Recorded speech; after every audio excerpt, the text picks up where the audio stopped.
Esse homem previu o desastre de Chernobyl e revelou um segredo proibido da KGB. Olá, pessoal!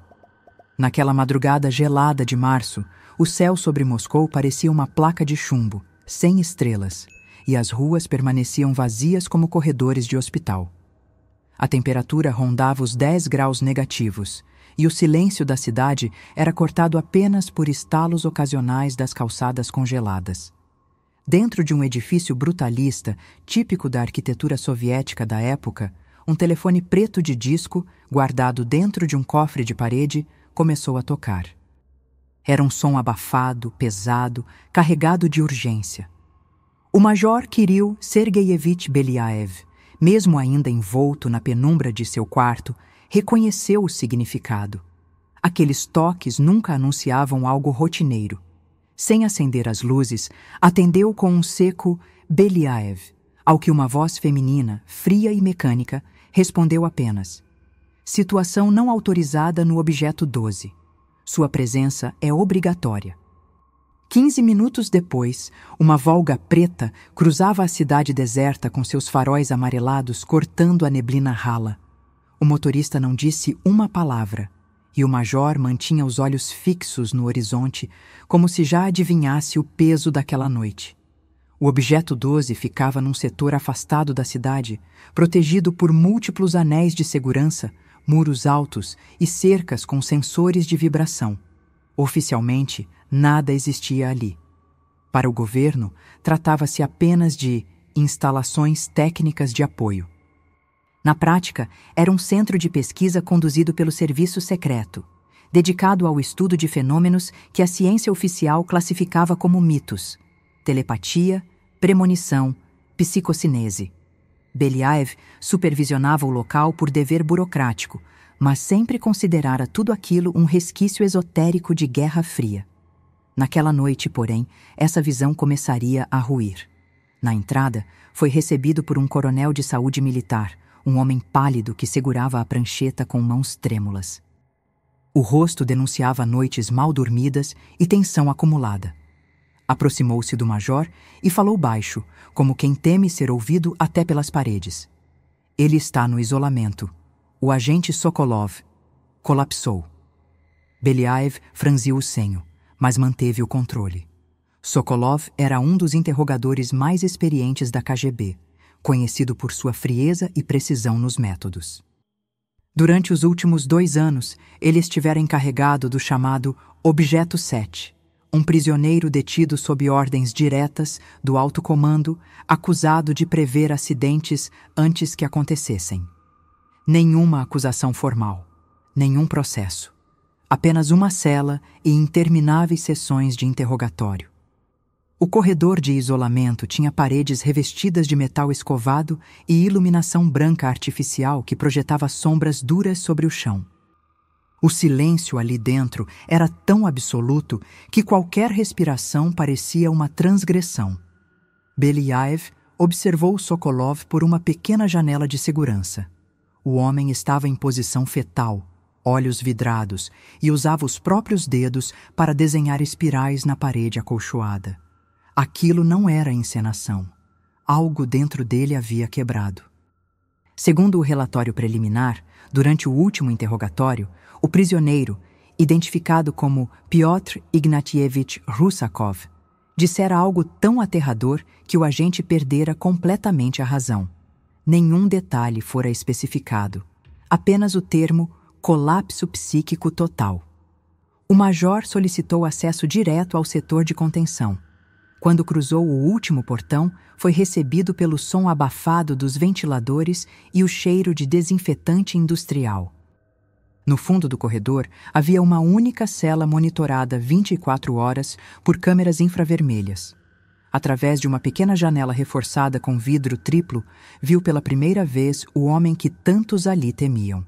Rusakov era magro, aparentava cerca de 50 anos e usava óculos de lentes grossas que ampliavam seus olhos de forma quase caricata.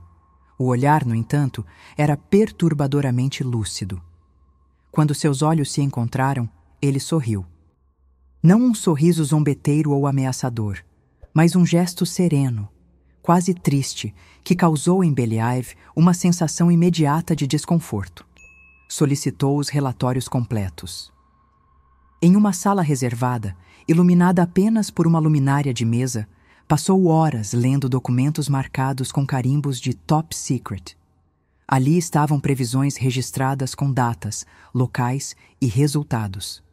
Um lançamento de foguete que falharia por falha estrutural, registrado 2 meses antes do acidente. A retirada de tropas do Afeganistão, prevista com precisão de semanas. A explosão de um gasoduto na região de Sverdlovsk. Tudo descrito antes, tudo confirmado depois. Não havia como justificar aquelas coincidências. O major, homem prático, começou a aceitar a possibilidade de que Rusakov realmente acessava algum tipo de informação antecipada. O problema era como. Decidiu interrogá-lo pessoalmente. A sala de entrevistas era pequena, sem janelas, isolada acusticamente e com paredes revestidas de borracha sintética. A mesa de metal frio e as 2 cadeiras pareciam pertencentes a um laboratório mais do que a uma prisão. Beliaev mal havia se sentado quando Rusakov falou, com voz firme, porém sem agressividade. Nasceu em Sverdlovsk, 1941. Sua esposa trabalha na Biblioteca Lenin. E o filho? Não existe. 2 cirurgias falharam. Vocês nunca quiseram falar sobre isso. Beliaev empalideceu. Aquilo não constava em nenhum arquivo de segurança. Era parte de sua vida pessoal. Algo que nem seus colegas mais próximos sabiam. Ficou em silêncio por segundos intermináveis, sentindo um frio estranho percorrer-lhe a espinha. Não se assuste, disse Rusakov. Eu apenas vejo linhas. Vocês enxergam pontos. Eu vejo o desenho inteiro. A frase ficou ecoando na cabeça do major. Havia ali uma metáfora simples, mas potente. Era como se o homem dissesse que o tempo fosse uma tapeçaria já tecida, e ele apenas enxergasse o lado que todos os outros ignoravam. Beliaev, em sua formação científica e militar, sempre rejeitara ideias místicas. Mas nada naquilo parecia charlatanismo. Havia uma lógica, um padrão, uma espécie de linguagem que ele ainda não compreendia. E isso o inquietava mais do que qualquer ameaça direta. Os dias seguintes foram marcados por uma série de testes. Beliaev, agora convencido de que algo real estava em jogo, começou a apresentar dados classificados ao prisioneiro. Rusakov respondia com exatidão absurda. Um dos testes envolvia uma suspeita de traição dentro do próprio departamento de contra-inteligência. Ao ser questionado, Rusakov disse com clareza: o traidor se chama Potapov. Na terça-feira, às 16h, ele entregará microfilmes a um contato em Praga. Beliaev autorizou vigilância completa. E exatamente como previsto, Potapov foi preso em flagrante. Não havia como ignorar aquilo. A previsão fora precisa até no horário. O major não relatou o ocorrido de imediato. Guardou as informações em arquivos paralelos, acessíveis apenas por ele e pelo general Morozov, seu superior direto. O motivo era simples. Temia o que viria a seguir. Se aquilo fosse comprovado como método, a sede central veria Rusakov como um ativo estratégico, ou como uma ameaça a ser eliminada. Preferiu seguir observando, colhendo dados e tentando encontrar padrões. Em nova visita, decidiu confrontá-lo. Como você faz isso? Rusakov respondeu com o mesmo tom calmo de sempre. Não é um dom, é um ruído constante. Eu não imagino o que vai acontecer, eu apenas vejo. A resposta não trouxe conforto. Pelo contrário, causou inquietação. Beliaev perguntou se o futuro podia ser alterado. Rusakov respondeu sem hesitar.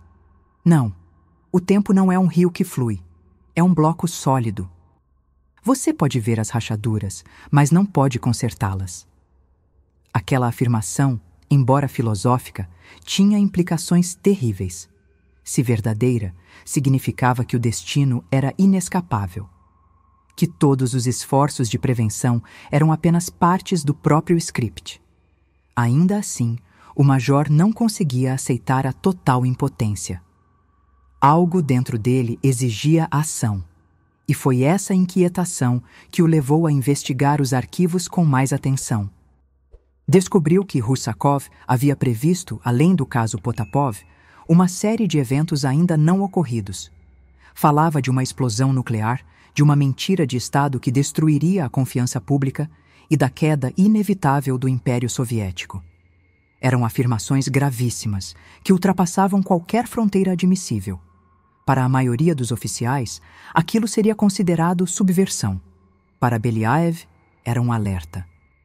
Registrou tudo em cópias não oficiais e passou a estudar cada fragmento de anotação com obsessão crescente. Havia fórmulas, padrões, até mesmo mapas rabiscados. Foi nesse ponto que a maré virou. Quando o coronel Alexander Ryabov foi designado para assumir o objeto 12, trouxe consigo uma visão diametralmente oposta. Para ele, Rusakov não era uma anomalia a ser compreendida, mas uma arma a ser usada. Ignorou todas as diretrizes anteriores e ordenou procedimentos extremos: privação sensorial, uso de drogas alucinógenas e sessões contínuas de interrogatório. O objetivo declarado era arrancar de Russakov o método, como se a premonição fosse uma técnica replicável. Beliaev, ao saber disso, tentou intervir oficialmente, mas foi ignorado. A situação estava fora de controle. Dias depois, no meio da madrugada, recebeu uma ligação clandestina. Era uma enfermeira do setor médico, com a voz trêmula e apressada. "Eles vão matá-lo. Ele disse para o senhor buscar as cadernetas." O major desligou sem responder. Sabia exatamente do que se tratava. Quando Russakov fora preso, levava consigo uma mala com 3 cadernos, recheados de fórmulas, diagramas e símbolos estranhos. Foram arquivados como evidência sem valor. Na manhã seguinte, Beliaev acessou os registros e localizou os volumes.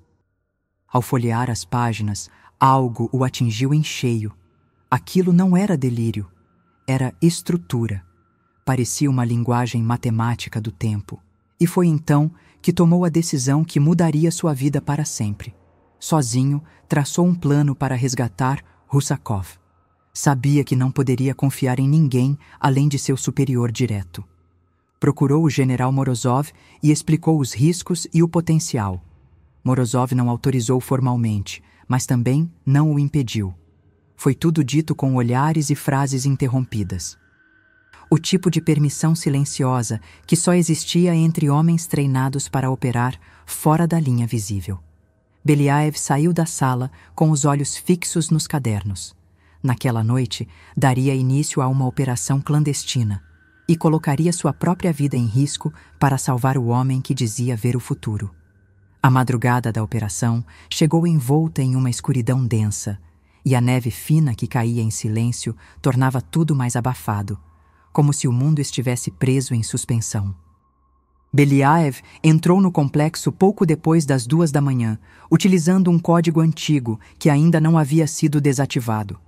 Os guardas do turno estavam dispersos, e ele contava com a exaustão da rotina para evitar confrontos. Trazia consigo uma maleta com documentos falsos e um frasco de sonífero líquido preparado para uma eventualidade. Avançou até o setor de contenção com passos calculados, evitando as câmeras em ângulos previamente estudados. Encontrou Russakov semi-inconsciente, com hematomas visíveis no rosto e os olhos fundos de quem havia perdido dias de sono. Mesmo debilitado, o homem o reconheceu e murmurou: "Você veio no tempo certo. A linha ainda não quebrou." Com esforço, colocaram Russakov em uma cadeira de rodas abandonada no depósito médico. Cobriram-no com um lençol e saíram pela ala de manutenção, alegando transporte de material biológico em condição crítica. O guarda da saída hesitou por alguns segundos, mas a autoridade silenciosa de Beliaev, combinada ao crachá de autorização emergencial, o convenceu. Quando cruzaram os portões e entraram novamente na Volga Preta, o major sentiu um alívio que não ousou expressar. Somente ao dobrar a primeira curva fora da instalação é que se permitiu respirar fundo. estavam fora.